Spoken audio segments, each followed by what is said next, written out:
Miarabantsika rehetra dia manana ny fiadanan'i Jesosy Kristy anapaka any am-pontsika tsirairay rehetra andray a pejy a diloilo a fanosorana. Mahoraka be mihitsy ilay resaka afera antsoa VHF, mpihira fiderana, mpihira evanjelika, mpihira tsotra ihany koa, izay no amaritako azy. Dia isika miara-mahita fa efa misy ireo tompon'antoka tamin'izany tratra rehefa nandeha ny anketin'ny gendarmerie, ary ireo tompon'antoka mivantana tamin'ny famonoana sy ny tsy mivantana dia voasaringotra tao anatin'izany avokoa, ary misy ireo sous poursuite judiciaire, misy ireo efa mandat de dépôt direct, izay zany ny vokatry ny fanadihadiana. Fa ny fanontaniana mipetraka dia hoe crédible ve aloha ny fanjakana malagasy? Fanontaniana mipetraka izay a, maloana ny zava-misy sy ny tranga toyitony, manomboka any amin'ny mpitondra firenena hatraty amin'ny vahoaka entina olon-tsotra, mandalo jeneraly, mandalo gendarmerie araky ny grady isa tokony avy, hatraty amin'ny président tokotany sy izaseonao.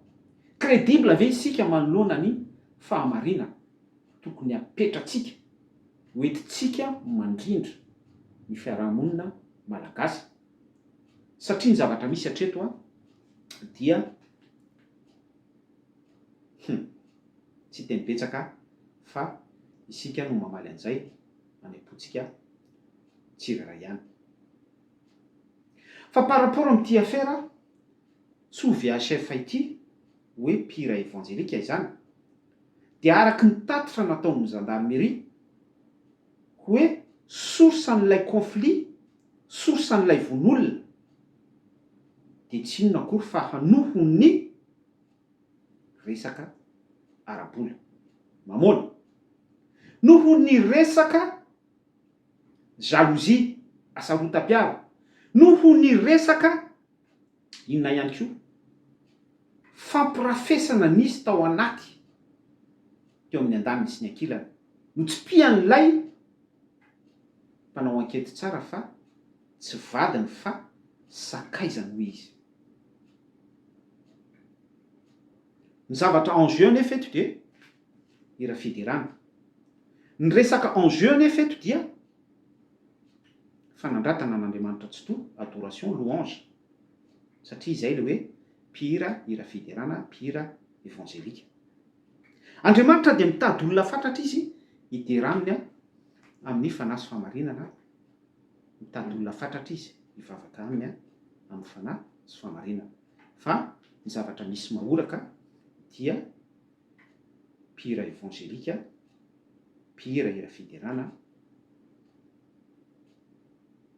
voarory sy voasaringotra amin'ny vonolona mahatsiravina. Tsy hoe mandatsa isika fa isika dia